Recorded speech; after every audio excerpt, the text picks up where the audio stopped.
यह तो किसी ने सोचा भी नहीं था कि मादारा अचानक बोरुतो क्रॉनिकल्स की टाइमलाइन में पहुंच जाएगा। तेज सुनहरी रोशनी के बीच वह एकदम से उस दौर में आ गिरा जब नारुतो होकागे था, यानी कोनोहा का गोल्डन युग। उस वक्त नारुतो ऑफिस में देर रात तक काम कर रहा था। तभी उसके चेहरे पर गहरी गंभीरता छा गई।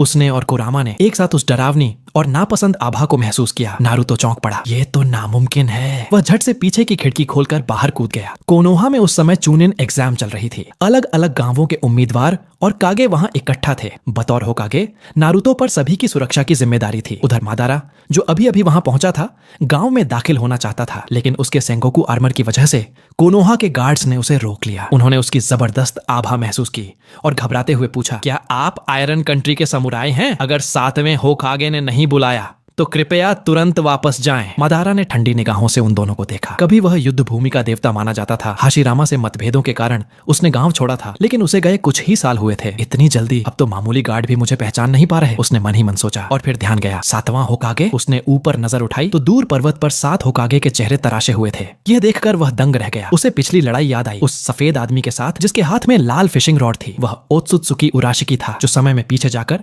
कुरामा को पकड़ने आया था, लेकिन सास्के की दखल से वह गलती से सेंगोकू काल में जा पहुंचा। मादारा उसी समय कुरामा को पकड़कर सील कर रहा था। तभी उराशिकी ने हमला कर दिया। दोनों की लड़ाई इतनी जबरदस्त हुई कि समय यंत्र दोबारा सक्रिय हो गया और सुनहरी रोशनी में दोनों बह गए। मादारा जब होश में आया तो इस नए युग में था। उसने अंदाजा लगाया कि वह किसी और समय रेखा में फंस गया है। गार्ड्स को देखकर उसने हाथ उठाने ही वाला था कि तभी नारुतो वहां आ गया। गार्ड्स उसे देखकर चौकन्ने हो गए। नारुतो ने हल्की मुस्कान के साथ उन्हें पीछे हटने को कहा। यहाँ से मैं संभाल लूंगा। मादारा को देखकर नारुतो के दिल में भावनाओं का सैलाब उमड़ पड़ा। ये तो चौथे निंजा युद्ध में मर चुका था और सामने खड़ा शख्स कोई रीइंकार्नेशन नहीं, बल्कि असली मांस मज्जा वाला इंसान था। नारुतो ने गहरी सांस ली और पूछा, तुम उचिहा मादारा हो? मादारा ने हल्की शरारती मुस्कान दी। लगता है सबने मुझे भूला तो नहीं? उसने पूछा, क्या तुमने मुझे कहीं देखा है? नारुतो थोड़ा उलझा। उसने चेहरा पकड़ते हुए कहा, आखिर में तुमने तो असली शांति को समझ लिया था, फिर अब दोबारा क्यों लौटे? आज की निंजा दुनिया में शांति है, अब चैन से सो जाओ। लेकिन मादारा को समझ ही नहीं आ रहा था कि नारुतो किसकी बात कर रहा है। वह सेंगोकू काल से आया था। उस वक्त उसने मून आई प्लान शुरू भी नहीं किया था। उसने सिर्फ इतना पूछा, ये कोनोहा है ना? नारुतो ने महसूस किया कि उसे कुछ भी याद नहीं। थोड़ी देर सोचा और फिर पूछा, यहाँ आने से पहले क्या हुआ था? मादारा ने उराशिकी से अपनी लड़ाई की पूरी कहानी बताई। नारुतो का चेहरा गंभीर हो गया। उसे गारा की रिपोर्ट याद आई थी। सच में एक अजीब सा आदमी फिशिंग रॉड लेकर दिखा था। क्या सच में टाइम ट्रैवल जैसा कुछ हो सकता है? उसने सोचा। जब मादारा को पता चला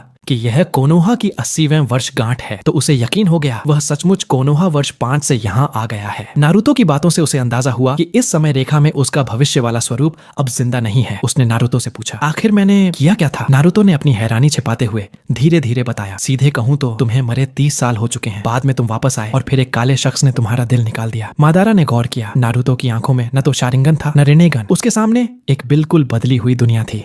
फिर भी उचिहा पत्थर की सच्चाई पता है तो वह हैरान हुआ, पर उसे यकीन हो गया कि नारुतो झूठ नहीं बोल रहा। अपनी पुरानी नाकामियों और किस्मत को जानकर उसने कुछ पल पहले हाशिरामा के साथ पत्थर के सामने हुई बातचीत को याद किया। मादारा के चेहरे पर हल्की सी मुस्कान उभरी। हाशिरामा के विचार भले ही मासूम लगे हों, लेकिन अधूरे सपनों को अगली पीढ़ी को सौंपना शायद सही रास्ता था। उसने नारुतो से पूछा, ये ओत्सुत्सुकी आखिर है क्या? नारुतो के दिमाग में उनकी शक्ल तो थी, लेकिन बातों में उतना अच्छा न होने की वजह से वो समझा नहीं पाया। उसने मादारा से कहा, चल मेरे साथ, वहां जाकर सब समझ जाएगा। नारुतो को देख मादारा के सामने फिर से हाशिरामा की छवि उभर आई। कोनोहा की मौजूदा सुनहरी, स्वर्ण और भव्य स्थिति को देखकर वो भीतर ही भीतर सोचने लगा, शायद यही वो सपना था जो हम दोनों ने मिलकर देखा था। कुछ देर बाद दोनों उस जगह पहुंचे जहां शिकामारू पहले से इंतजार कर रहा था। वो नारुतो से पूछना ही चाहता था कि आखिर वो इतना इमरजेंसी मिशन क्या है, लेकिन जैसे ही उसने मादारा को देखा वो चौंक कर वहीं ठिठक गया। हकलाते हुए उसने पूछा, ये कैसे जिंदा है फिर से? मादारा के होंठों पर शातिर मुस्कान फैल गई। उसे याद था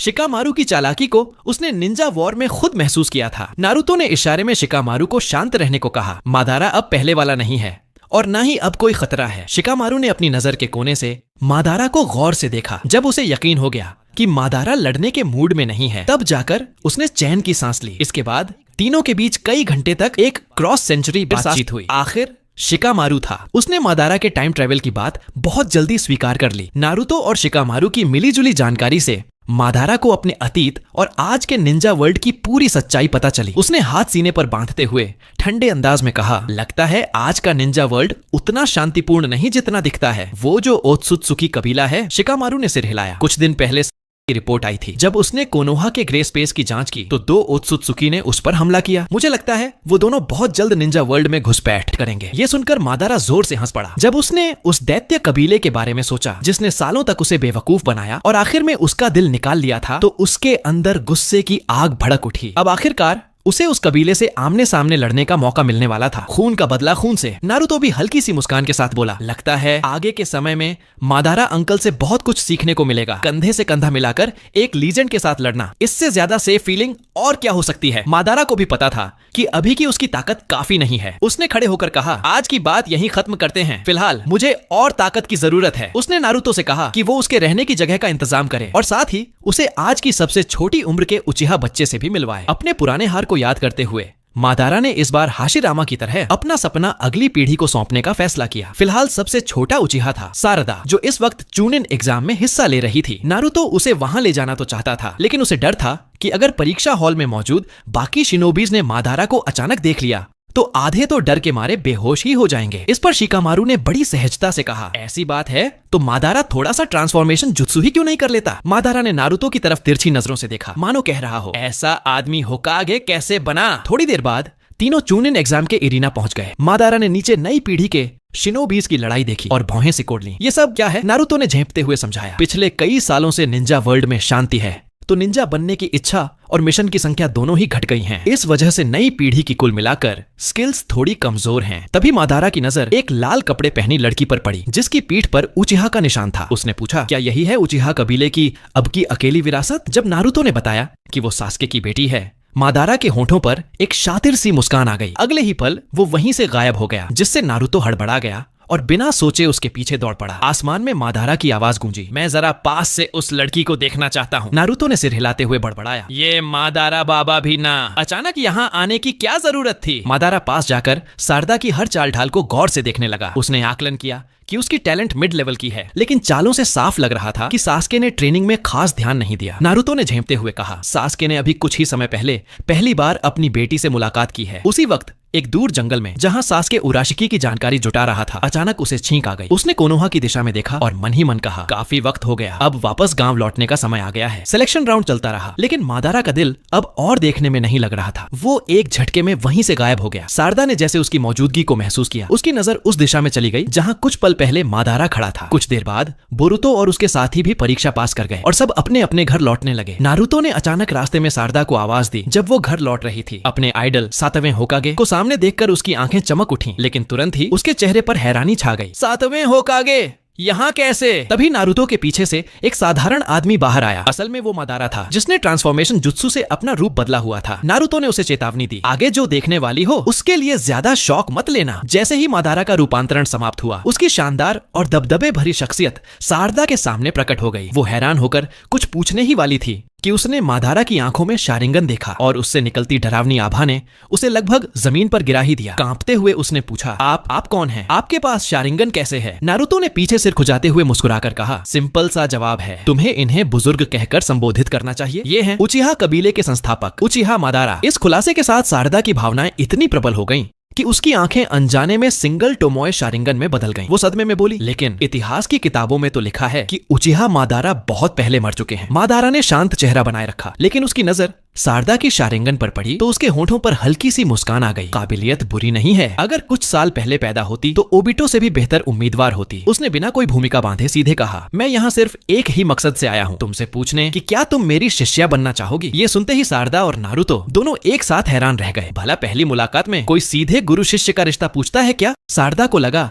कि सामने खड़ा शख्स कुछ उसके पापा जैसा है, लेकिन अगर कोई खुद को उसका गुरु कहना चाहता है तो पहले अपनी ताकत दिखानी तो पड़ेगी। उसने मादारा की आंखों को और अचानक से यहाँ प्रकट हुए नारुतो को देखकर समझ लिया था कि सामने खड़ा आदमी कोई और नहीं बल्कि मादारा ही है। लेकिन अगर वो इतनी आसानी से मान जाए तो उसे लगेगा जैसे उसने अपनी लड़की वाली इज्जत खो दी हो। मादारा ने हाथ बांधकर कहा, आओ अपनी सबसे ताकतवर वार से मुझ पर हमला करो। अगर मैं हिल भी गया तो मान लूंगा कि मैं हार गया। कभी त्सुनाडे जैसी ताकतवर शिनोबी भी उसे हिला नहीं पाई थी, तो सारदा का क्या ही कर लेगी। उसने पूरा दम लगाकर मुक्का मारा, लेकिन मादारा को छूना तो दूर, उसके पास की एक रेत की कण भी नहीं हिली। पीछे खड़ा नारुतो माथा पकड़कर रह गया। ये बंदा सच में बच्चों से भी फुल सीरियस हो जाता है। तभी कोनोहा की सीमा पर एक स्पेस पोर्टल खुला और उससे सास्के बाहर आया। वो सीधे होकागे ऑफिस पहुंचा और नारुतो को देखकर खुश हो गया। नारुतो ने तुरंत बताया कि मादारा फिर से जिंदा हो गया है। सास्के हैरान, तू कहीं ओवर टाइम करके पागल तो नहीं हो गया? फिर उसने बताया कि ओत्सुत्सुकी जल्द ही आने वाले हैं और वो गांव में रहकर तैयारी करना चाहता है। नारुतो बोला, पहले वो सब छोड़, मादारा सच में वापस आ गया है और इस बार वो सारदा का गुरु बन चुका है। ये सुनते ही सास्के की शारिंगन चमक उठी। उसने पूछा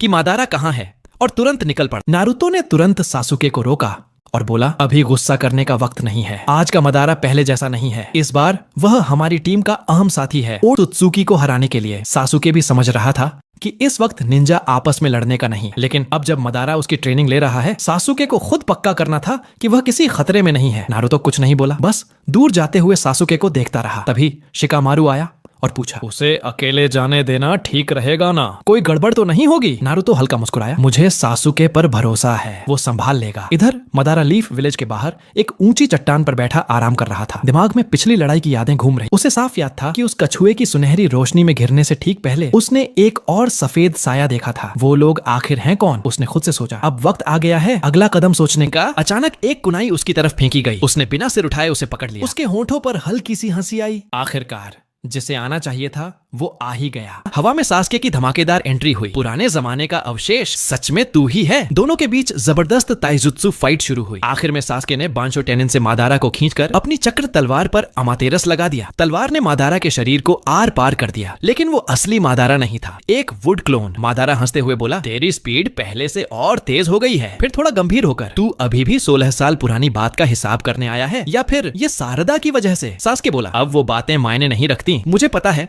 सारदा खतरे में नहीं है, क्योंकि मैं जानता हूँ नारुतो कभी गलत फैसला नहीं लेता, क्योंकि वह हमेशा से मानता आया है कि नारुतो की समझ पर शक नहीं किया जा सकता। ऊपर से हाल ही में मादारा के साथ हुई टकराव के दौरान उसने खुद महसूस किया कि अब उसके अंदर पहले जैसी नफरत और मारने की इच्छा नहीं रही। इस बार उसका असली मकसद मादारा से ओत्सुत्सुकी के बारे में बात करना था। जब उसे पता चला कि मादारा जिस ओत्सुत्सुकी से टकराया था वो उस ओत्सुत्सुकी से बिल्कुल अलग था जिससे वह खुद ग्रे नाइट स्पेस में मिला था, तो सास्के की भौहें अनायास सिकुड़ गईं। इतने सारे उस कबीले के लोग, उसने सोचा। उसे डर था कि जल्द ही धरती पर एक बहुत बड़ा युद्ध छिड़ने वाला है। मादारा ने सास्के के चेहरे के भाव देखकर जोर से हंस दिया। वो पुराना जिद्दी और नादान लड़का अब थोड़ा बड़ा और समझदार हो गया है, उसने कहा। सास्के ने ठंडे अंदाज में उठते हुए एक हल्की सी हम्फ की आवाज निकाली। उसे उम्मीद नहीं थी कि मादारा के अंदर ऐसा एक और पहलू भी छिपा होगा। उसने उसे चेतावनी दी कि बोरुतो को और भड़काने की कोशिश न करे, खासकर चूनिन एग्जाम में हार के बाद। फिर वो तेजी से वहां से चला गया। अब जब उसने नारुतो और सास्के से बात कर ली थी तो मादारा को अनायास वो वक्त याद आ गया जब वह हाशिरामा के साथ मिलकर गांव बना रहा था। अगर उस वक्त वो ब्लैक जेट्सू की चाल में न फंसा होता तो शायद आज उनका रिश्ता भी वैसा ही होता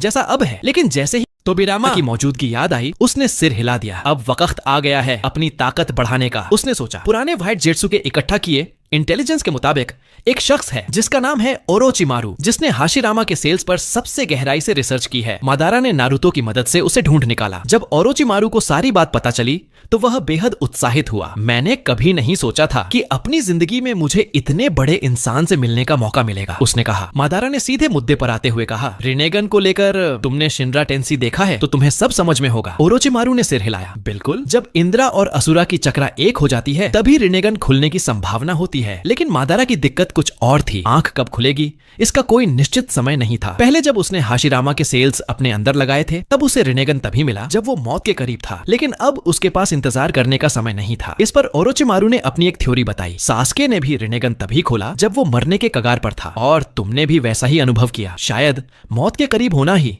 इसे एक्टिवेट करने की असली चाबी है। मादारा ने अपनी पुरानी यादों में झांका। मौत के दरवाजे पर खड़े होकर ही इंद्र और अशुरा की ताकत पूरी तरह से मिल सकती है, और मान लिया कि बात में दम है। ठीक है, सबसे पहले तो सेल्स ट्रांसप्लांट करते हैं, उसने कहा। ओरोचिमारू पहले से ही बेसब्री में था। आखिर उसे खुद मादारा उचिहा पर ऑपरेशन करने का मौका जो मिल रहा था। उसने अब तक के सबसे शुद्ध हाशिरामा सेल्स निकाल कर रखे थे और साथ ही चेतावनी दी कि इस सर्जरी में बड़ा रिस्क है। तुम तैयार हो, उसने पूछा। मादारा ने ठंडे लहजे में कहा, ज्यादा बातें मत करो, शुरू करो। कई घंटे बाद सर्जरी पूरी तरह सफल रही। उसने महसूस किया कि हाशिरामा की ताकत उसके शरीर में लगातार बह रही है। बुरा नहीं, उसने हल्की मुस्कान के साथ कहा। वे बाहर निकले और मादारा ने हाथ जोड़ते हुए डीप फॉरेस्ट इमरजेंस तकनीक चलाई। जमीन हिल गई, पेड़ फूट पड़े और कुछ ही पलों में उनके सामने एक विशाल जंगल खड़ा था। ओरोचिमारू के मुंह से हैरानी में बस वाह निकला। परफेक्ट, उसने कहा। मादारा ने अपनी छाती पर उभरते हाशिरामा के चेहरे को देखा और हल्की सी मुस्कान दी। अब बस रेनेगन खुलने का वक्त आने दो। उसने तय किया कि अब वो अपने शिष्य को ट्रेन करेगा। वो और सारदा एक क्लिफ के पास पहुंचे। वहां उसने सबसे पहले सारदा की चक्रा टाइप टेस्ट की। प्राइमरी नेचर लाइटनिंग और फायर निकली, जबकि सेकेंडरी नेचर विंड, अर्थ, वाटर और यिन थी। हालांकि यह पूरी नहीं थी, लेकिन फिर भी उसे एक तरह का जीनियस कहा जा सकता है। जब मादारा ने उसकी तारीफ की तो सारदा थोड़ी उदास होकर बोली, मैं तो अभी सिर्फ 3 टोमोए वाला शारिंगन ही जागा पाई हूँ। इस पर मादारा ने तुरंत जवाब दिया, इसका टैलेंट से कोई लेना देना नहीं है। ये तो बस इस बात का सबूत है कि तुम्हारी पीढ़ी का बचपन बहुत सुखमय रहा है। शारिंगन जैसी चीजें जब वक्त आएगा खुद ब खुद खुल जाएंगी। सिंपल टेस्ट पूरा करने के बाद उसने तय किया कि वो सारदा को पहले एक high level fire jutsu, fire release, great fire annihilation सिखाएगा। डेमो शुरू करने से पहले उसने उसे कहा कि वो शारिंगन से उसके हैंड साइन कॉपी करे। अगले ही पल मानो दुनिया को जला देने वाली आग उसके मुंह से निकल पड़ी। सारदा की आंखें हैरानी से चौड़ी हो गईं। क्या ये सच में सिर्फ एक निंजुत्सु है? उसने मन ही मन सोचा। मादारा के प्रति उसकी श्रद्धा और बढ़ गई। बात खत्म होते ही उसने ट्रेनिंग शुरू कर दी, जबकि मादारा अकेले ही जंगल के अंदरूनी हिस्से में चला गया। टाइम ट्रैवल के बाद से उसके मन में एक बात थी जिसे वो कंफर्म करना चाहता था। उसने हाथ जोड़ते हुए समनिंग जुत्सु एक्टिवेट किया और जैसा उसने सोचा था वही हुआ। क्यूबी 9 पूंछ का विशाल शरीर अचानक उसके सामने प्रकट हो गया। वो वही क्यूबी था जिसे उसने अपनी टाइमलाइन में वश में किया था, और अब वह भी उसके साथ यहाँ आ गया था। क्यूबी ने उसे गुस्से से घूरा और हमला करने ही वाला था कि मादारा ने शारिंगन से उसे एक तेज नजर मारी और क्यूबी वहीं ठहर गया। मादारा ने ठंडे स्वर में कहा, मुझे नहीं पता हम यहाँ कैसे आए, लेकिन तुम अब भी मेरे आदेशों का पालन करोगे। ये कहकर उसने क्यूबी से थोड़ी सी यांग चक्रा निकाली और वापस जाकर उसे सारदा के शरीर में सील कर दी। जैसे ही चक्रा उसके अंदर गई, सारदा बेहोश हो गई, लेकिन उसका शरीर जमीन पर नहीं गिरा, बल्कि क्यूबी की चक्रा से घिरकर हवा में तैरने लगा। यह उसकी और उसके नए गुरु की पहली गुरु शिष्य मुलाकात थी। उसी समय वहां से गुजर रहा बोरुतो अचानक बाहर कूद आया। उसने बेहोश पड़ी सारदा को मादारा के पास देखा और तुरंत अपना कुनाई निकालकर पूछा, तुम कौन हो? मादारा ने उसे एक नजर देखा तो ये है नारुतो का बेटा। ताकत भले ही कमजोर हो, लेकिन हिम्मत काबिल ए तारीफ है। अचानक मित्सुकी पीछे से आया और अपनी व्हाइट स्नेक तकनीक से सारदा को वहां से निकाल ले गया। मादारा ने देखा कि इतनी कम उम्र में ही मित्सुकी ने सेज मोड हासिल कर लिया है। उसने उसकी तारीफ की, बुरा नहीं हो। जैसे ही बोरुतो ने देखा कि सारदा को बचा लिया गया है, उसने कई शैडो क्लोन्स बनाकर एक साथ हमला किया, लेकिन मादारा बिल्कुल शांत रहा। उसके लिए बोरुतो का अटैक मानो कागज का बना हो। उसने एक हाथ से बोरुतो की असली बॉडी को पकड़कर बगल में फेंक दिया। बोरुतो ने हवा में बैकफ्लिप लेते हुए lightning style thunder clap arrow तकनीक शुरू करने की कोशिश की, लेकिन तभी उसने देखा कि सारदा जाग चुकी थी। सारदा ने जोर से कहा, बोरुतो रुको, ये मेरे गुरु हैं। बोरुतो हक्का बक्का रह गया। गुरु? सारदा का कोई गुरु है? वो सोच में पड़ गया। जब उसे पता चला कि उसके सामने खड़ा व्यक्ति कोई और नहीं बल्कि मादारा उचिहा है, तो पहले तो वह दंग रह गया। फिर सिर हिलाते हुए बोला, जिसे मेरे निकम्मे बाप नारुतो ने हरा दिया वो डरने लायक नहीं। आमतौर पर मादारा बच्चों से उलझता नहीं था, लेकिन आज उसने ठान लिया था कि नारुतो के बेटे को थोड़ा सबक सिखाया जाए। उसने शारिंगन खोला और बोरुतो पर सीधा जेंजुत्सु डाल दिया। पल भर में बोरुतो खुद को एक रहस्यमय और अनंत खालीपन से भरी दुनिया में खड़ा पाया। अगले ही सेकंड उसकी आंखों के सामने लाशों का पहाड़ उभर आता है। ये वही नजारा था जो पिछली शिनोबी वॉर्स में देखा गया था। चारों तरफ से सुनाई दे रही चीखें और रोने की आवाजें, जिनके बीच खड़ा बोरुतो बुरी तरह कांप रहा था। आसमान में युद्ध की आग बिखरी हुई थी। लाखों शिनोबी बिन ताकत के जमीन पर गिरते जा रहे थे। इस भयावह मंजर का दबाव बोरुतो के दिल को तोड़ने पर था। वो वहीं घुटनों पर गिर गया, सांसें उखड़ने लगीं। तभी मादारा उसके पास आया और तिरस्कार भरे लहजे में बोला, अपनी आंखों से ये जंग देखकर अब तेरा क्या ख्याल है? बोरुतो कुछ नहीं बोला। उसका सिर झुका था, बस कांपते हुए बड़बड़ाया, मुझे ये सब क्यों दिखा रहे हो? असल में मादारा को बच्चों को सिखाना पसंद नहीं था, लेकिन उसके लिए वो बच्चा जो इनहेरिटेड शांति में जी रहा था और फिर भी शिकायत कर रहा था, उसे सच्चाई दिखाना जरूरी था। उसने समझाया, मेरे द्वार में मेरे भाई जिनकी ऊंचाई 1 मीटर भी नहीं थी, उन्हें भी जबरदस्ती मैदान ए जंग में धकेल दिया जाता था। धीरे धीरे दृश्य मिट गया और वे फिर से उसी खाली दुनिया में लौट आए। गंभीर स्वर में मादारा ने कहा, तेरे जैसे को लगता है तेरे बाप बेकार थे, पर असलियत ये है कि उसी की वजह से इंसानी दुनिया मुझ जैसे शैतान के हाथों से बच पाई। तू आज इस खुशहाल दौर में जी रहा है तो अपने पिता का शुक्रिया अदा कर। बोरुतो ने आंसू पोंछे। जब उसने दोबारा आंखें खोली, उनमें एक नई परिपक्वता झलक रही थी। उसने दृढ़ता से कहा, अगर ये सब सच है तो मैं अपने तरीके से अपने पिता से भी ज्यादा ताकतवर बनूंगा। ये सुनकर मादारा ने अपनी आंखें आंखें चौड़ी की और जेंजुत्सु तोड़ दिया। बोरुतो हांफते हुए नीचे झुक गया। दूर जाते हुए मादारा की पीठ को देखते हुए उसके होठों पर हल्की मुस्कान उभर आई, क्योंकि ये पहली बार था जब किसी ने उसे उसके पिता का अतीत सुनाया था। कुछ ही देर बाद मादारा अकेला वैली ऑफ द एंड पहुंचा, जहां उसे हमेशा हाशिरामा के साथ अपनी आखिरी लड़ाई याद आती थी। पर्वत के नीचे बहती नदी मानो कह रही थी, शिनोबी का संघर्ष कभी नहीं रुकेगा। लेकिन फिर भी ये थोड़ी देर की शांति काफी अच्छी लग रही थी। उसने हवा में फुसफुसाया, क्या कहते हो हाशिरामा? उसी समय क्लाउड विलेज पर 3 बाहरी दुश्मनों ने हमला किया। किलर बी और टोनिरी के बीच की लड़ाई में किलर बी जल्द ही हार गया। टोनिरी ने सफलतापूर्वक 8 पूंछ का चक्रा खींच लिया और फिर नजरें कोनोहा की ओर कर दी। असल में अभी कुछ देर पहले मादारा ने 9 टेल्स को बुलाया था, जिसकी चक्रा तरंगों ने एक तरफ नारुतो का ध्यान खींचा तो दूसरी तरफ टोनिरी और उसके साथियों को उसकी लोकेशन बता दी। जल्दी ही टोनिरी और किंशिकी उसे ढूंढने निकल पड़े। इस तरह टाइम ट्रेवल करके आए मादारा की टोनिरी से टक्कर होना तय था। लेकिन उससे पहले मादारा अचानक वहां पहुंच गया जहां नारुतो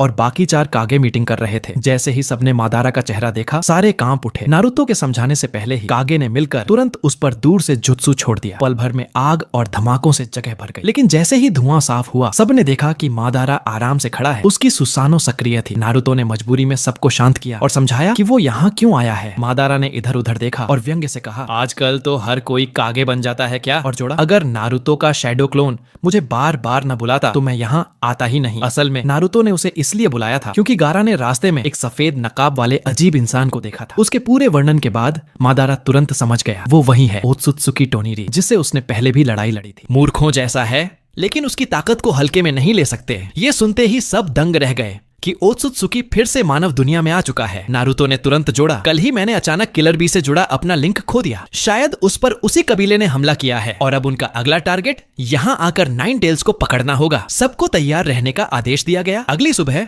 कोनोहा में शुरू हुआ चूनिन एग्जाम फाइनल। इस बार बोरुतो ने कोई साइंटिफिक निंजा टूल्स चीटिंग के लिए साथ नहीं लाया, लेकिन उसके चेहरे पर पूरा कॉन्फिडेंस था। एक तरफ सारदा बैठी थी, बेहद परेशान। उसके भीतर कुरामा की चक्रा मौजूद होने के कारण उसे हमेशा डर रहता था कि कहीं वो इस ताकत पर कंट्रोल न खो दे। पास खड़ा मित्सुकी चुपचाप उसे देख रहा था। उसका सेज मोड पहले ही महसूस कर चुका था कि सारदा के अंदर 9 टेल्स की चक्रा मौजूद है। दूसरी तरफ दर्शकों की सीट पर सास्के और मादारा लगभग भिड़ने ही वाले थे, क्योंकि सास्के हैरान था कि मादारा ने सारदा को इतनी खतरनाक स्थिति में डाल दिया। अब जबकि उसके पास 9 टेल्स की चक्रा है, वो जाहिर है कि ओत्सुत्सुकी का निशाना बनेगी। सास्के गुस्से में बोला, लेकिन मादारा हाथ बांधे बेपरवाह खड़ा था। वो हंसते हुए बोला, तू अपनी बेटी को बिल्कुल नहीं जानता, वो इतनी आसानी से हार मानने वालों में से नहीं है। ये सुनकर नारुतो भी चौंक गया। उसे उम्मीद नहीं थी कि मादारा को सारदा की इतनी परवाह होगी, लेकिन उसने सोचा आखिर ये भी उसके लिए बुरी बात नहीं है। मैदान पर 3 फाइनलिस्ट थे, बोरुतो, सारदा और गारा का बेटा शिंकी। नियम साफ थे, तीनों की फ्री फॉर ऑल बैटल, जिसका आखिरी विजेता ही चूनिन बनेगा। शुरुआत में ही बोरुतो और सारदा ने मिलकर शिंकी पर हमला किया। वो पीछे हटते हुए अपनी मैग्नेट रिलीज से लोहे के हथियारों का तूफान छोड़ता है। खुद पर पूरी तरह भरोसा रखने वाला शिंकी सामने वालों को घास बराबर समझ रहा था। काफी देर तक आक्रमण और रक्षा के बाद शिंकी धीरे धीरे बढ़त लेने लगा। उसने अपनी पीठ पर निकले काले पंख फड़फड़ाए और अचानक ढेर सारे हथियार सीधे बोरुतो की ओर छोड़ दिए। बोरुतो लगभग गिर चुका था, तभी सारदा के शरीर से लाल चक्रा फूट पड़ी। उसकी एक जोरदार दहाड़ से सारे लोहे के हथियार जमीन पर बिखर गए। नारुतो ने यह दृश्य देखा तो उसकी आंखें चमक उठी। ये चक्रा उसके लिए अनजान नहीं थी। सारदा को देखते हुए उसे अपने बचपन की याद आ गई। शिंकी हैरान था, अगर ये ऐसे ही चलता रहा तो हालात उसके खिलाफ जा सकते थे। उसने अचानक अपने पंख फैलाए और उन्हें एक विशाल ड्रिल का रूप दे दिया, सीधा हमला करने के लिए। लेकिन सारदा ने पीछे हटने के बजाय दोनों हाथों से हैंड सील्स बनाना शुरू किया। पास खड़ा बोरुतो दंग रह गया। उसने कभी सारदा को इतना ताकतवर नहीं देखा था। जैसे ही सील्स पूरी हुई, उसने जोर से चिल्लाते हुए fire style great fire destruction छोड़ा। भयानक लपटें पूरी स्पीड से शिंकी की ओर बढ़ी। उसका मैग्नेट शील्ड चकनाचूर हो गया। दर्शक सीट पर बैठे मादारा ये देखकर संतोष से मुस्कुराए। आखिरकार शिंकी को मैदान छोड़कर पीछे हटना पड़ा। सारदा विजेता बनी, लेकिन ज्यादा चक्रा खर्च करने के कारण वो वहीं बेहोश हो गई। नारुतो उठकर नतीजा घोषित करने जा ही रहा था कि तभी एक सफेद साया अचानक नीचे आकर बेहोश सारदा को उठा ले गया। साथ ही वहां घनी दुश्मनी की आभा फैल गई। वो कोई और नहीं बल्कि टोनिरी और किंशिकी थे। उसी पल जमीन पर पड़े सारदा के पास एक स्पेस टाइम पोर्टल खुला। सास्के ने तुरंत उसकी तरंगे महसूस कर ली, लेकिन तब तक देर हो चुकी थी। एक सफेद हाथ ने पलक झपकते ही सारदा को उस पोर्टल के अंदर खींच लिया। सास्के गुस्से से दहाड़ उठा, उसे कहां ले गए तुम लोग? टोनिरी ने सिर्फ एक तिरछी मुस्कान के साथ उन्हें घूर कर देखा, फिर आदेश दिया कि किंशिकी नीचे मौजूद कमजोर लोगों को खत्म कर दे। एक जोरदार धमाके के साथ पूरा एरिना हिल गया। सास्के और नारुतो कुछ कदम पीछे हट गए। इसी बीच नारुतो ने झटपट बोरुतो को उठाकर दर्शक दीर्घा में बैठे काकाशी की तरफ फेंक दिया और उसे कहा कि बोरुतो की हिफाजत करे। तभी किंशिकी ने अचानक अर्थ स्प्लिट स्लैश छोड़ दिया। पूरा चूनिन एग्जाम स्टेडियम पलक झपकते ही तहस नहस हो गया, लेकिन तमाम शिनोबी तुरंत हरकत में आ गए और गांव वालों को सुरक्षित बाहर निकाल लिया। सारदा की अचानक गायब हो जाने से हमेशा शांत रहने वाला सास्के बेचैन हो उठा। वो अकेले ही किंशिकी पर टूट पड़ा। दोनों में जबरदस्त ताइजुत्सु की भिड़ंत शुरू हो गई। नारुतो ने बीच में आकर सास्के को शांत रहने की सलाह दी और कहा, वो बंदा तो कब का यहाँ से गायब हो चुका है। पक्का उसी ने सारदा को ले जाने वाले का पीछा किया है। उसे अभी मादारा पर छोड़ दो। नारुतो जानता था कि ये दोनों दुश्मन इतनी आसानी से हराए नहीं जा सकते। गांव के अंदर उनसे पूरी ताकत से लड़ना नामुमकिन था। जरूरी था कि इन्हें गांव के बाहर खींचा जाए। ये सुनकर सास्के ने थोड़ा होश संभाला और बताया कि ये वही लोग हैं जिनसे वो डायमेंशनल स्पेस में टकराया था। अचानक टोनिरी की एक जबरदस्त किक सास्के को दूर फेंक ले गई। ये देख नारुतो ने तुरंत एक बड़ा रासेंगन तैयार कर उसके ऊपर फेंका, लेकिन टोनिरी ने जरा भी बचने की कोशिश नहीं की। उसने अपनी हथेली पर मौजूद रिनेगन से सीधे उस रासेंगन को सोख लिया। फिर खतरनाक मुस्कान के साथ बोला, ये तुम्हारा घटिया जुत्सु, मैं तुम्हें वापस लौटा रहा हूँ। अगले ही पल उसकी दूसरी हथेली पर पहले से भी कई गुना बड़ा रासेंगन बन गया। नारुतो ने तुरंत क्यूबी ट्रांसफॉर्मेशन करके अपनी रक्षा की, लेकिन अंदर ही अंदर दंग रह गया। ये न सिर्फ जुत्सु को सोख सकता है, बल्कि उसे कई गुना ताकतवर बनाकर वापस छोड़ सकता है। ये तो सच में खतरनाक दानव है। उसी वक्त गांव से दूर बेहोश पड़ी थी सारदा। उसके पास खड़ा शख्स वही था जो एरिना से उसे उठा ले गया था, उराशिकी। वो शातिर हंसी हंस रहा था। उसके दिमाग में यही चल रहा था कि असल में क्यूबी दो हैं। इस वक्त टोनिरी और किंशिकी गांव के शिनोबी से उलझे हुए थे, तो उसके पास मौका था कि चुपचाप टेंटेल्स को जिंदा किया जाए। अचानक उसके पीछे गहरी आवाज गूंजी, मुझे पता था यही निकलेगा तू, ओ शातिर जोकर। वो कोई और नहीं बल्कि मादारा था। उसने सारदा में मौजूद क्यूबी चक्रा को ट्रैक करके उसे ढूंढ निकाला था। उराशिकी ने मादारा को देखकर आंखें फैला दी। उसे यकीन नहीं हो रहा था कि मादारा भी इस टाइम स्पेस में फंस चुका है, लेकिन उसने तुरंत खुद को संभाल लिया। जमीन पर पड़ी सारदा को उठाया और उसे अपनी ढाल बना लिया। फिर बोला, अगर इसे मरवाना चाहता है तो बेझिझक हमला कर दे। मादारा मजबूर होकर वहीं रुक गया। उसकी आंखों में पुराना खतरनाक कहर झलक रहा था। उराशिकी मुस्कुराया और अपने रिनेगन से एक स्पेस टाइम पोर्टल खोल दिया। उसने सारदा को उठाया और तुरंत उसमें कूदकर गायब हो गया। होती है इसलिए बाकी लोग बस आंखों के सामने सारदा को पकड़े जाते हुए देख सकते थे। एरिना में मौजूद मोमोशिकी को उराशिकी की हरकत का एहसास हो जाता है। वो ये नहीं चाहता कि सारदा के अंदर मौजूद कुरामा की ताकत उराशिकी पहले हासिल कर ले, इसलिए वो किंशिकी को फिलहाल पीछे हटने का आदेश देता है। जाते जाते वो किलर बी से सोखी गई नकली टेल्ड बीस्ट बम को छोड़ देता है ताकि ये एक जाल की तरह काम करे। जब इस बम को बढ़ाया जाता है तो इसका साइज बेहद खतरनाक हो जाता है। नारुतो और सास्के मिलकर किसी तरह इस बम को रोकते हैं, लेकिन तब तक मोमोशिकी और किंशिकी टाइम स्पेस गेट से भाग चुके होते हैं। गांव पर छाई युद्ध की छाया फिलहाल टल जाती है और नारुतो एक गहरी सांस लेता है। वो सभी को होकागे ऑफिस बुलाकर सारदा को बचाने की प्लानिंग शुरू करता है। सास्के, जो पहले कागुया के खंडहरों से मिले स्क्रॉल को स्टडी कर चुका था, उसमें से मोमोशिकी के भागने की संभावित स्पेस कोऑर्डिनेट्स ढूंढ लेता है। देरी न करते हुए सब लोग तुरंत निकलने का फैसला लेते हैं। दूसरी ओर एक अलग स्पेस में मोमोशिकी उराशिकी को ढूंढ निकालता है। वरिष्ठ होने के नाते उराशिकी बिना कुछ कहे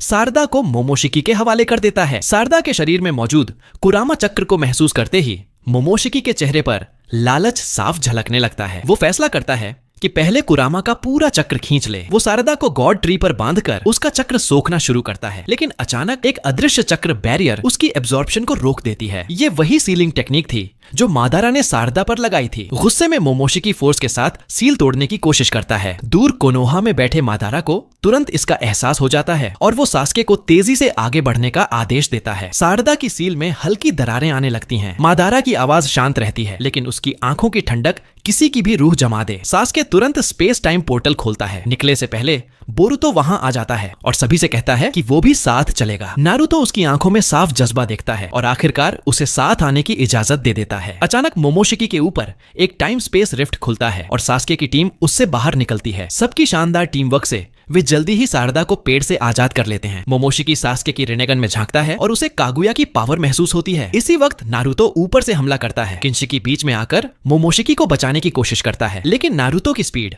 और ताकत को किंशिकी की तुलना में बिल्कुल अलग थी। वो उसे सीधा गॉड ट्री में पटक देता है। किंशिकी वापस मोमोशिकी की रक्षा के लिए बढ़ता है, लेकिन तब तक बाकी 4 यूनिट्स उसे घेर लेती हैं। बोरुतो मौके का फायदा उठाकर बेहोश सारदा को सुरक्षित जगह ले जाता है। उराशिकी ये सब देखकर धीरे से भागने की कोशिश करता है, लेकिन मादारा की सुसानो की विशाल तलवार ऊपर से आ गिरती है। उराशिकी अपने शरीर को पेड़ की टहनियों जैसी शक्ल में बदलकर किसी तरह बच निकलता है। मादारा उसे भागने नहीं देता और तुरंत flower tree world technique activate कर देता है। जमीन से निकली बेलें उराशिकी को पकड़ने के लिए लगातार हमला करती हैं, लेकिन वो अपनी टाइम रिवर्सल एबिलिटी से आसानी से इनसे बचता रहता है, बिल्कुल जैसे गोलियों की बारिश में कोई आराम से टहल रहा हो। वुड रिलीज की बेलें उसका कुछ नहीं बिगाड़ पाती, लेकिन मादारा रुकता नहीं। वो ट्री वर्ल्ड को और तेजी से बढ़ाता है। फूल खिलने लगते हैं और जहरीला परागकण पूरे बैरियर में फैलने लगता है। जहरीला परागकण इस बंद बैरियर में लगातार फैलता जा रहा था। तेज हमलों के बीच उराशिकी अपनी टाइम रिवर्सल एबिलिटी का इस्तेमाल करते हुए लगातार हमलों से बचता रहा। जैसे ही उसे एक मौका मिला, उसने तुरंत मादारा की ओर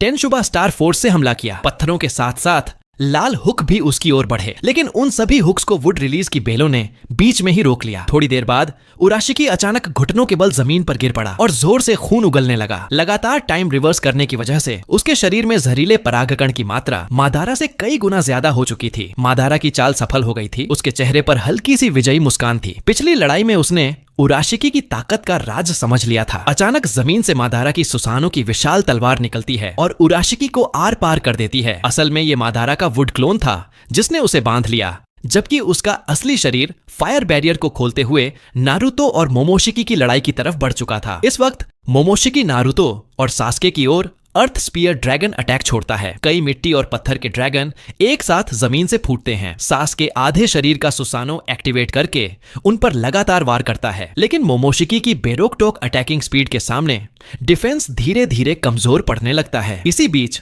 नारुतो पीछे से झपटता है। उसके चक्रा हाथ मोमोशिकी को पकड़ लेते हैं और बिजली की तरह तेज मुक्का उसके चेहरे पर पड़ता है। जबरदस्त टक्कर से मोमोशिकी कई 100 मीटर दूर जाकर गिरता है। वो गुस्से से देखता है कि किंशिकी को बाकी 4 शिनोबी पहले ही पकड़ चुके हैं। किंशिकी उसे चिल्लाकर कहता है, अब समय आ गया है, मेरा चक्रा फ्रूट निगल लो। मोमोशिकी कुछ पल के लिए झिझकता है, फिर हाथ बढ़ाकर किंशिकी को अपनी ओर खींचता है। उड़ते हुए किंशिकी धीरे धीरे चक्रा फ्रूट में बदल जाता है, लेकिन जैसे ही मोमोशिकी उसे पकड़ने वाला होता है, एक तेज परछाई अचानक आगे बढ़कर उस फ्रूट को छीन लेती है। और वो कोई और नहीं बल्कि मादारा था। वो हाथ में फ्रूट को तौलते हुए शांत स्वर में कहता है, ओत्सुत्सुकी वाकई में राक्षसों की एक जाति है जो अपने ही साथियों को भी इस तरह इस्तेमाल कर लेते हैं। इस बात से मोमोशिकी आग बबूला हो जाता है। वो कसम खाता है कि मादारा को इसकी कीमत चुकानी पड़ेगी। वो तुरंत अपने पास मौजूद सभी पिल्स निकालकर एक साथ निगल जाता है। अगले ही पल उसका चक्रा विस्फोट की तरह भड़क उठता है। वो एक विशाल फायरबर्ड बीस्ट छोड़कर नारुतो और सास्के को रोकता है, जबकि खुद बिजली की रफ्तार से मादारा के पास पहुंचता है। स्पीड इतनी तेज होती है कि मादारा के पास कोई समय नहीं बचता। वो बस आधे शरीर का सुसानो लगाकर डिफेंड करने की कोशिश करता है, लेकिन मोमोशिकी की पूरी ताकत से छोड़ी गई गॉड शैडो स्ट्राइक आसानी से सुसानो को तोड़ देती है। भारी टक्कर से मादारा दूर जा गिरता है और उसके हाथ से चक्रा फ्रूट छूटकर उड़ जाता है। मोमोशिकी तुरंत बांशो तेनिन से उसे अपनी ओर खींचता है। थोड़ी रुकावट के बाद आखिरकार वो फ्रूट उसके हाथ में आ जाता है और वो बिना वक्त गंवाए उसे निगल लेता है। जैसे ही वो फ्रूट उसके शरीर में जाता है, उसका रूप तेजी से बदलने लगता है। माथे पर गोल्डन रिनेगन खुलता है और वो पागलों की तरह हंसते हुए कहता है, अब तुम्हारी बारी है। सब लोग पहली बार ओत्सुत्सुकी की इस इवोल्यूशन फॉर्म को देख रहे थे। सब हैरान थे। इस बीच नारुतो और सास्के ने फायर बर्ड बीस्ट को हरा दिया और मादारा भी मलबे से बाहर निकल आता है। मोमोशिकी की नई शक्ति देखकर सब एक साथ उसे सबक सिखाने का फैसला करते हैं। मादारा की सुसानो तलवार अचानक पीछे से वार करती है, लेकिन मोमोशिकी पलटकर बाएं हाथ से पूरी तलवार को सोख लेता है। मादारा थोड़ा चौंक जाता है। उसकी एब्जॉर्प्शन स्पीड पहले से कई गुना ज्यादा तेज हो चुकी थी। अगले ही पल वो ताकेमी काजुची की शक्ति से कई गुना बढ़ी हुई सुसानो तलवार वापस मादारा की ओर झोंक देता है। मादारा तुरंत अपनी दूसरी तलवार से ब्लॉक करता है। बड़ी मुश्किल से वो इस वार को रोक पाता है। उसी वक्त नारुतो सास्के की ओर एक नजर करता है और फिर अपने हाथों में एक विशाल मोल्टन रासेन शूरिकेन बनाना शुरू करता है। जैसे ही वो शूरिकेन सास्के के पास पहुंचा, उसने फौरन आमेनो तेजिकारा एक्टिवेट करके खुद को ओत्सुत्सुकी मोमोशिकी के साथ स्विच कर दिया। अटैक कामयाब समझकर नारुतो और सास्के ने एक दूसरे को देखकर हल्की स्माइल दी, लेकिन शूरिकेन वैसे ब्लास्ट नहीं हुआ जैसा सोचा था। मोमोशिकी के होठों पर शैतानी मुस्कान आ गई। उसे इतनी सी चाल से बेवकूफ बनाना नामुमकिन था। ब्लास्ट होने से ठीक पहले उसने अपने लेफ्ट रिनेगन से उसे एब्जॉर्ब कर लिया। कुछ ही पलों में कागुया के चक्र बूस्ट की वजह से वो रासेन शूरिकेन कई गुना बड़ा हो गया। नारुतो की आंखें फैल गईं। यकीन करना मुश्किल था कि मोमोशिकी ने इतनी तेजी में भी उसे अब्सॉर्ब कर लिया। मोमोशिकी ने मुड़कर मादारा की तरफ देखा। वो पहले ही कह चुका था कि मादारा को इसके लिए कीमत चुकानी पड़ेगी। ये कहते ही उसने वो बूस्टेड रासेन शूरिकेन पूरी ताकत से उसकी तरफ फेंक दिया। मादारा के पीछे थोड़ी दूरी पर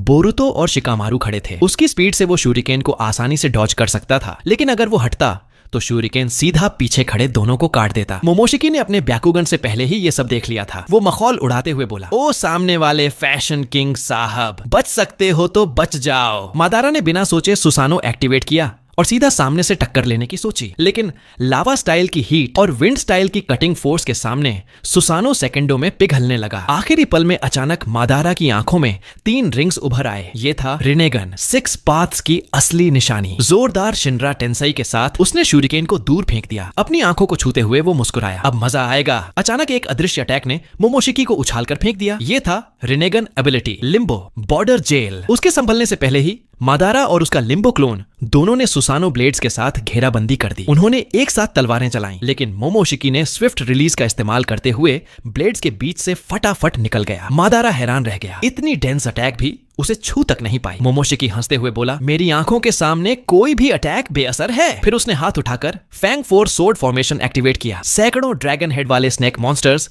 जमीन चीरते हुए बाहर आ गए। मादारा और लिम्बो क्लोन बस लगातार सुसानो सोर्ड्स घुमाते हुए उन्हें रोकते रहे। उधर वो पलटकर फिर से नारुतो और सास्के की तरफ बढ़ा और क्रिम्सन वेपन बराज छोड़ दिया। लाल रंग की हथियारों की बारिश चारों तरफ फैल गई। इतने घातक अटैक के सामने नारुतो और सास्के दोनों ने पार्शियल कुरामा सुसानो मोड एक्टिवेट कर दिया, लेकिन वो भी ज्यादा देर टिक नहीं पाया। उनकी शील्ड धीरे धीरे टूटने लगी। मोमोशिकी ने मौके का फायदा उठाते हुए तुरंत काउंटर किया। उसने fire bird beast jutsu activate किया, जिसकी जलती हुई आग ने सीधा कुरामा का सिर चकनाचूर कर दिया। तभी अचानक मादारा के सुसानो की विशाल तलवार आसमान से गिरकर फायर बर्ड को 2 हिस्सों में काट देती है, लेकिन अगले ही पल बिखरी हुई आग फिर से एक नई फायर बर्ड में बदल जाती है। इसी बीच जैसे ही मादारा ने फायर बर्ड को रोके रखा था, नारुतो और सास्के ने दोनों तरफ से मोमोशिकी पर एक साथ अटैक लॉन्च कर दिया। तीनों के बीच जबरदस्त ताइजुत्सु फाइट छिड़ गई। फिर सास्के ने अपने हाथ में चिदोरी तैयार किया और नारुतो ने मैग्नेट रिलीज रासेंगन को चार्ज किया। दोनों एक साथ सीधा अटैक के लिए दौड़े। जैसे ही वो पास पहुंचे,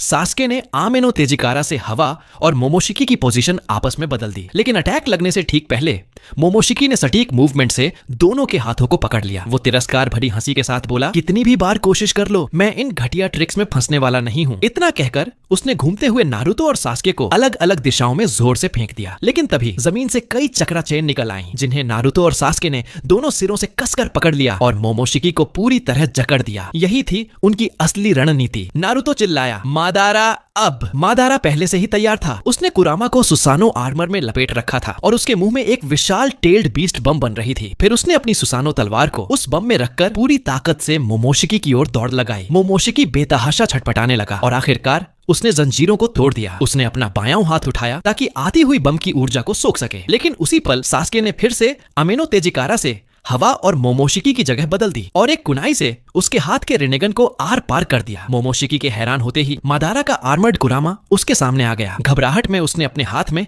लाल रंग की चक्रा बॉल बनाई ताकि काउंटर अटैक कर सके। उसी वक्त नारुतो ने साइड से मादारा को अपनी 9 टेल्स चक्रा ट्रांसफर की, जिससे बम और भी विशाल होता गया। एक जबरदस्त एनर्जी क्लैश के बाद मोमोशिकी की लाल चक्रा बॉल आखिरकार मादारा के बम को झेल नहीं पाई और उसका पूरा शरीर रोशनी के विस्फोट में बिखर गया। कुछ देर बाद मादारा अचानक एक अंधेरी खाली सी स्पेस में पहुंच गया, जहां उसके सामने वही मोमोशिकी खड़ा था जिसे अभी अभी हराया गया था। वो ठंडी मुस्कान के साथ बोला, एक बार जब कोई भगवान को गिरा देता है, वो फिर कभी साधारण इंसान नहीं बन सकता। एक दिन मैं तुम्हारी हर कीमती चीज तबाह कर दूंगा। ये कहकर वो जोर जोर से हंसने लगा। मादारा ने बिना सोचे समझे उस भ्रम को 2 हिस्सों में काट दिया और ठंडे अंदाज में कहा, मैं तो कभी इंसान था ही नहीं। समय के साथ वो वापस अपनी चेतना में लौटा। उसके हाथ पर एक काले हीरे के आकार का सील उभर आया, वही बिच्छू का निशान जो मोमोशिकी ने लड़ाई के दौरान उस पर छोड़ा था। उसने सामने खड़े नारुतो और सास्के की तरफ देखा और सिर हिलाया। फिर थोड़े सख्त लहजे में बोला कि पिछले कुछ सालों में उन्होंने ट्रेनिंग में ढिलाई बरती है। उनकी ताकत अब उस स्तर की नहीं रही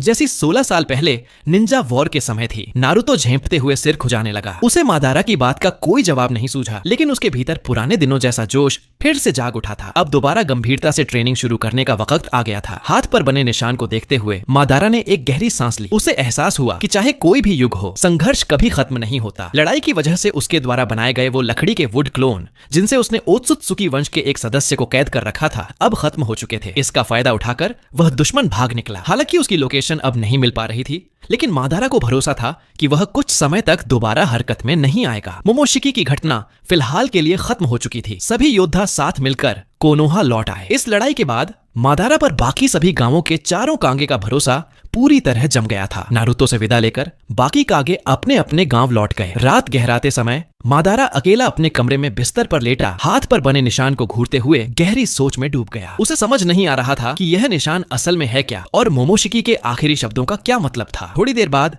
उसने खुद पर हल्की हंसी उड़ाई। लगता है मैं सच में बूढ़ा हो गया हूँ। एक कमजोर दुश्मन की धमकियों को लेकर सोच रहा हूँ। नींद में डूबते वक्त उसे अचानक हाशिरामा की याद आ गई। अगर वो जिंदा होता तो वो इस हालात में क्या करता। इसी समय दूर फिश शैडो विलेज में स्थित कारा संगठन के बेस पर जिकेन को मोमोशिकी की हार का एहसास हुआ। उसके होठों पर एक हल्की खतरनाक मुस्कान उभर आई। उसने ठंडे अंदाज में कहा, मामला अब वाकई दिलचस्प होने वाला है। कारा संगठन की असली योजना को अमल में लाने का वक्त आ गया है। उसने नजरें वहां ट्रेनिंग कर रहे कवाकी की ओर डाली। उसके मन में एक दबी हुई खुशी थी। बस एक बार अगर मुझे इस बच्चे का शरीर मिल गया तो कोनोहा से बदला लेने और ओत्सुत्सुकी देवता बनने का दिन दूर नहीं। इधर नारुतो ने वीडियो कॉन्फ्रेंस के जरिए एक इमरजेंसी कागे मीटिंग बुलाई। चर्चा का विषय था ओत्सुत्सुकी का मकसद। उनका उद्देश्य था सभी टेल्ड बीस्ट को इकट्ठा करके 10 टेल्स को पुनर्जीवित करना और फिर उससे गॉड ट्री का फल तैयार करना। इसलिए सबसे ज्यादा जरूरी हो गया था कि टेल्ड बीस्ट की सुरक्षा सुनिश्चित की जाए। हर गांव ने अपनी स्थिति की रिपोर्ट दी। दारुई ने बताया कि पिछली बार किलर बी पर हमले के बाद से गांव में 24 घंटे का सख्त गार्ड ड्यूटी शेड्यूल लागू कर दिया गया है। वहीं शुकाकू, भले ही उसे किसी की निगरानी की जरूरत नहीं, उसने खुद की इच्छा से अपने छोटे रूप में गारा के पास रहने का फैसला किया है। नारुतो ने सारदा और खुद की सेफ्टी सुनिश्चित की और अपने माइंड लिंक के जरिए बाकी सारे बीजू को भी ओत्सुत्सुकी के अटैक के बारे में अलर्ट कर दिया। सारी तैयारी होने के बाद नारुतो ने ये इनविजिबल मीटिंग खत्म की और सोचा अब वक्त आ गया है खुद को फिर से शार्पन करने का। वो अकेले ही कोनोहा के आउटर एरिया में पहुंचा और हाथ जोड़कर अर्थ स्टाइल मड वॉल लगाया। पलक झपकते ही वहां एक विशाल पहाड़ खड़ा हो गया। इसके बाद उसने वुड स्टाइल का इस्तेमाल करके उसके ऊपर एक सिंपल प्लेटफॉर्म बना लिया। क्योंकि उसके अंदर हाशिरामा वाली ताकत मौजूद है इसलिए वो वुड स्टाइल इस्तेमाल कर सकता है। लेकिन अभी तक उसने बस बेसिक लेवल की वुड स्टाइल टेक्निक्स ही सीखी हैं, इसलिए आमतौर पर वो इन्हें यूज नहीं करता। लेकिन अब दुश्मन सामने है तो उसे सोचना पड़ेगा कि खुद को और पावरफुल कैसे बनाया जाए। आने वाले दिनों में वो यहीं अपनी मेंटल टेक्निक्स पर रिसर्च करेगा। दूसरी तरफ सास्के ने सारदा को ट्रेन कर रहे मादारा को ढूंढ लिया। बिना सारदा को बताए उसने मादारा को एक साइड में बुलाकर कहा वो फिर से अकेले मिशन पर निकल रहा है और इस दौरान सारदा की ट्रेनिंग की जिम्मेदारी वही संभाले। मादारा ने उसे रोका नहीं, बस पूछा क्या तू सच में अपनी बेटी से कुछ बोले बिना चला जाएगा। सास्के ने सिर हिलाकर कहा नहीं, उसे डिस्टर्ब मत करना। ये कहकर वो चुपचाप जंगल के अंदर गायब हो गया। अब वो भी अपने तरीके से और स्ट्रॉन्ग बनने की तैयारी में है। मादारा हल्का सा मुस्कुराया। एक एक करके सब हाशिरामा जैसे बेवकूफ बनते जा रहे हैं। दूर खड़ी सारदा की आंख से अचानक आंसू निकल आया। उसने काफी टाइम से छुपी अपनी चाक्रा सेंसिंग एबिलिटी फिर से कंट्रोल करना सीख लिया था और उसे पता था कि सास्के अब भी यहीं आया था। उसने मन ही मन कसम खाई अगली बार जब डैड से मिलूंगी तो 7th होकागे जितनी स्ट्रॉन्ग बन चुकी होंगी। लंबे समय की ट्रेनिंग के बाद अब सारदा की स्ट्रेंथ लगभग जोनिन लेवल तक पहुंच चुकी है। मादारा की सलाह साफ थी, सबसे पहले अपने अंदर के ओल्ड चाक्रा की कुल मात्रा बढ़ा, तभी उसे कंट्रोल कर पाएगी। उसका एनालिसिस था दिमाग अपने बाप से काफी तेज है पर चक्रा नाम मात्र का। लेकिन जब सारदा ने हाल ही में बोरुटो को हराया था, मादारा ने नोटिस किया कि बोरुटो की लेफ्ट आई अचानक गहरे स्काई ब्लू रंग की हो गई। उसे यकीन था कि उसने आज तक ऐसा डोजुत्सु नहीं देखा, लेकिन उस एक पल में बोरुटो से निकलने वाली स्ट्रेंज ऑरा ने उसे पुरानी याद दिला दी। सच जानने के लिए उसने फैसला किया वो खुद बोरुटो को ट्रेन करेगा। सोच खत्म करते ही मादारा ने हवा में से एक लंबी कटाना निकाली और बोरुटो की तरफ फेंक दी। ट्रेनिंग शुरू तलवारबाजी से। पहले तो बोरुटो मना करने वाला था, लेकिन फिर उसे याद आया कि उसके आइडल सास्के भी सोर्ड यूजर हैं और उसने तुरंत सिर हिला दिया। सब सेट करने के बाद मादारा ने 2 शैडो क्लोन्स निकाले, एक सारदा की ट्रेनिंग के लिए और दूसरा बोरुटो के लिए। खुद चुपचाप पास के पेड़ पर कूद कर बैठ गया और तभी कोनोहा के आसमान में एक बार फिर बिना बुलाया मेहमान उतरा, ओत्सुत्सुकी उराशिकी। उसने स्पेस टाइम निंजुत्सु का इस्तेमाल करके आसानी से कोनोहा बैरियर को पार कर लिया और सीधे उस रिकॉर्ड्स रूम की तरफ बढ़ा जहां विलेज इंटेल स्क्रॉल्स सुरक्षित रखे जाते हैं। उसका मकसद था वो स्क्रॉल ढूंढना जिसे सास्के ने कभी ऐश ग्रे डायमेंशन में हासिल किया था। उस स्क्रॉल में ग्रे रेल्म के 6 अलग अलग स्पेस टाइम कोऑर्डिनेट्स दर्ज थे। अगर वो स्क्रॉल उसके हाथ लग जाए तो वो अपने रिनेगन की टाइम स्पेस एबिलिटी का इस्तेमाल करके सीधे उस प्राइम सीलिंग डायमेंशन में पहुंच सकता था जहां अशूरा ग्रे को बंद किया गया था। मादारा से कई बार हारने और फिर एस्केप में नाकाम रहने के बाद उसे समझ आ चुका था कि अकेले सभी टेल्ड बीस्ट पकड़ना उसके बस की बात नहीं। इसलिए मिशन लीडर का टास्क पूरा करने के लिए उसने तय किया, चाहे रिस्क कुछ भी हो, वो अशुरा ग्रे को फिर से रिहा करेगा। जल्दी ही उसे वो स्क्रॉल मिल गया। उराशिकी ने एक खतरनाक मुस्कान दी और टाइम स्पेस पोर्टल में गायब हो गया। रात गहरी हो चुकी थी। बोरुटो अपने दिन भर के ट्रेनिंग को याद करते हुए बिस्तर पर लेटा था। वो मन ही मन सोच रहा था, सच में उचिहा मादारा जैसा कोई नहीं। बोलने में जितना कड़क, सिखाने में उतना ही घातक। सिर्फ एक दिन में मेरी पावर कई गुना बढ़ा दी। तभी अचानक एक अनजान आवाज उसके अंदर गूंज उठी। साथ ही उसकी लेफ्ट आई सीधे डोजुत्सु फॉर्म में बदल गई। वो रहस्यमयी आवाज हवा में तैरते हुए बोली, मैंने तुझे चुना और तू इतनी सी ताकत पाकर ही घमंड करने लगा। बोरुटो घबराकर उठ बैठा। उसके सामने एक अजीब सा आदमी खड़ा था, बिना आंखों वाला। उसका चेहरा काफी हद तक और मोमोशिकी जैसा था। बोरुटो ने हिम्मत करके पूछा, तू कौन है? लेकिन इससे पहले कि जवाब मिलता, पूरा सीन बदल गया। वो अचानक खुद को एक असीम समुंदर के बीच खड़ा पाया और अगले ही पल वो जोर से हांफते हुए बिस्तर पर जाग उठा। उसने अपने लेफ्ट आई को छुआ। धीरे धीरे उसका डोजुत्सु वापस नॉर्मल हो गया। उसी वक्त नारुतो उसकी आवाज सुनकर नीचे आया। उसने जल्दी से पूछा, क्या हुआ बोरुटो कुछ बोला नहीं, बस रोते हुए उससे जाकर लिपट गया। अगली सुबह एक स्पेस टाइम गेट ने कागुया के डायमेंशन की शांति को तोड़ दिया। उस दरवाजे से धीरे धीरे बाहर आया उराशिकी। आसमान में अब भी लटका हुआ था वो विशाल सीलिंग स्पेल चिबाकू तेंसेई, जिसमें कागुया को बंद किया गया था। उराशिकी ने एक शातिर मुस्कान के साथ उड़ान भरी और उस सील के पास पहुंच गया। ओत्सुत्सुकी क्लैन के मेन फैमिली के लिए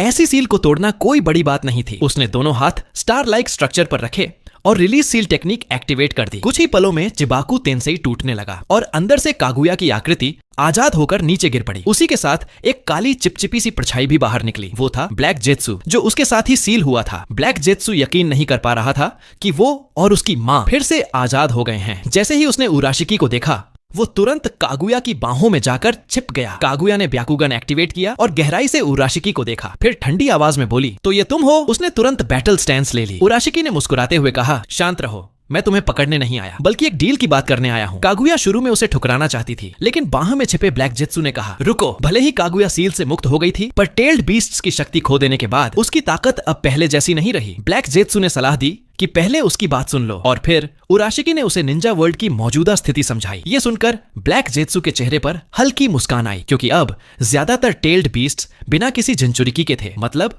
उन्हें पकड़ना अब पहले से कहीं आसान था। लेकिन जैसे ही उसने मादारा का नाम सुना, वो कांप उठा। वो तुरंत बोला, वो मादारा अभी तक जिंदा है? उराशिकी ने शांत स्वर में बताया कि हाँ, और अभी निंजा वर्ल्ड में सबसे खतरनाक शख्स वही है। उसे कागुया को आजाद करने का एक बड़ा कारण यही था कि वो मादारा से निपटने में उसका इस्तेमाल करना चाहता था। बदले में उराशिकी ने वादा किया कि वो उसकी मदद करेगा टेल्ड बीस्ट्स को फिर से इकट्ठा करने में, ताकि उसकी खोई हुई शक्ति लौट सके। बस शर्त इतनी थी कि काम पूरा होने के बाद मादारा उसे सौंप दिया जाए। कागुया की नजरों में सबसे बड़ा खतरा तो हमेशा मोमोशिकी ही रहा था, इसलिए उराशिकी जैसा आदमी उसे परेशान नहीं करता था। मगर अब जब वो आजाद हो चुकी थी, तो अपनी ताकत वापस लाने के लिए टेल्ड बीस्ट्स को इकट्ठा करना उसकी प्राथमिकता बन गया। आखिरकार उसने उराशिकी का प्रस्ताव मान लिया। उसी वक्त फायर कंट्री की सीमा में एक उड़ती हुई जहाज जैसी मशीन जमीन पर गिर गई, ठीक वहीं जहां बोरुतो, सारदा और मादारा ट्रेनिंग कर रहे थे। वो वही जहाज थी जिससे कावाकी कारा ऑर्गेनाइजेशन से भाग निकला था। टकराने की जोरदार आवाज से मादारा तुरंत सतर्क हो गया। उसने बोरुतो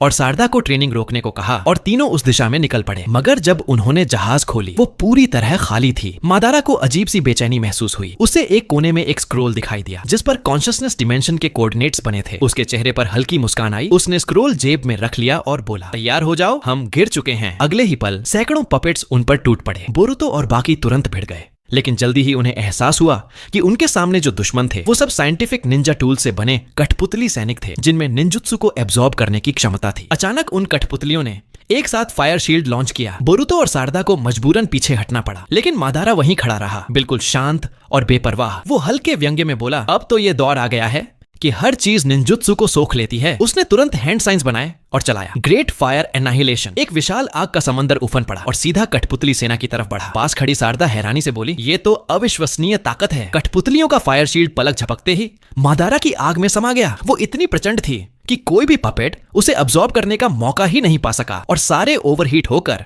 जलकर खत्म हो गए। मादारा ने हल्की मुस्कान के साथ कहा, कितनी भद्दी नाच की चाल थी। तभी उसके पीछे से एक भारी आवाज गूंजी, निंजा का दौर अब बदल चुका है। पीछे खड़ा था आओ, जिसके हाथ में था एक गैटलिंग गन। वो लगातार फायरिंग करने लगा। मादारा ने तुरंत सुसानो सक्रिय किया और सभी गोलियां उसकी स्पिरिचुअल आर्मर से टकराकर बिखर गईं। आओ, जो ग्रेट निंजा वॉर में सेंसर यूनिट का हिस्सा था, पहली बार मादारा को खुद सामने देख रहा था। मादारा ने हाथ बांधकर ठंडे स्वर में कहा, तो तुम ही हो? लेकिन आओ ने बिना कुछ बोले फिर से गैटलिंग गन चला दी। कुछ देर बाद जब धूल छंटी, मादारा अब भी वहीं खड़ा था। उसका सुसानो पूरी तरह सक्रिय और बेअसर हुआ बिना। आओ ने जब सुसानो देखा तो पहले तो उसे लगा सामने सास्के है, पर एक सेंसर निंजा होने के नाते उसने तुरंत महसूस किया कि कुछ तो गलत है। मादारा ने ठंडी हंसी के साथ कहा, तुम भी नाचना चाहते हो क्या? आओ का चेहरा सख्त हो गया। उसने जोर से चिल्लाते हुए कहा, ये असंभव है, और फिर से पागलों की तरह फायरिंग शुरू कर दी। अचानक जमीन के भीतर से सुसानो की एक तलवार निकली जिसने आओ के मैकेनिकल लिम्स को आर पार छेद दिया। मादारा ने व्यंग्य से कहा, जब निंजा की पहचान छोड़ दी तो फिर लौटकर बदनामी क्यों खरीदने आया? वो आगे बढ़ा, सारिंगन की गहराई से उसकी यादें पढ़ने की तैयारी में, ताकि उस क्रैश्ड शिप के बारे में जानकारी निकाल सके। लेकिन तभी आओ ने एक अजीब सी मुस्कान दी। अगले ही पल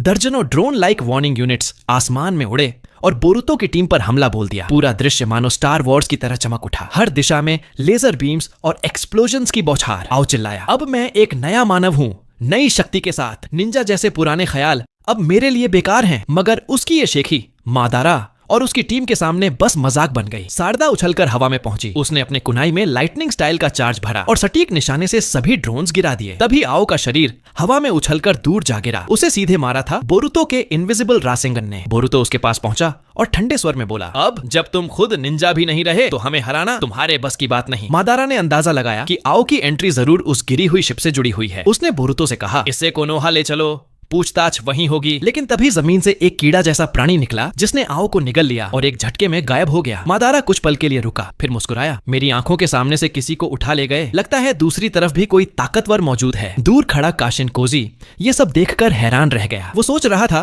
कि अब एक स्टाइलिश एंट्री मारेगा, पर उसे क्या पता था कि यहाँ इतनी ताकतवर शख्सियत भी मौजूद है। फिर भी उसने ये जानकारी जिगेन को बताने का इरादा नहीं किया, क्योंकि उसका असली मकसद भी उसे ही हराना था। थोड़ी देर आराम करने के बाद मादारा और उसकी टीम ने स्पेसशिप के पास ही एक बेहोश लड़के को पाया। आसपास के बैटल मार्क्स देखकर साफ लग रहा था कि उसने अभी कुछ देर पहले किसी कठपुतली से लड़ाई लड़ी थी। मादारा ने गौर किया कि उस लड़के के हाथ पर भी एक अजीब सील मार्क बना हुआ था। अचानक मादारा के हाथ में वही निशान जलने लगा और उसी वक्त बेहोश कावाकी की बॉडी से जबरदस्त एनर्जी फट पड़ी। धुआं छोड़ने के बाद उसने चारों तरफ नजर घुमाई और ठंडे लहजे में पूछा, क्या तुम भी कारा ऑर्गेनाइजेशन के लोग हो? ये सुनकर मादारा की आंखों में हल्की चमक आई। तो ये बंदा कुछ जानता है, उसने धीरे से कहा और बोरुतो को इशारा किया कि उसे पकड़कर बेस पर ले चलो। एक जबरदस्त लड़ाई शुरू हुई। शुरुआत में बोरुतो को बढ़त मिली, लेकिन जैसे ही कावाकी ने अपनी रेजोनेंस स्टेट एक्टिव की, उसकी ताकत कई गुना बढ़ गई। अब बोरुतो न निंजुत्सु में टिक पा रहा था न ताइजुत्सु में। कावाकी मौके का फायदा उठाकर जंगल की ओर भाग गया, पर कुछ ही पल बाद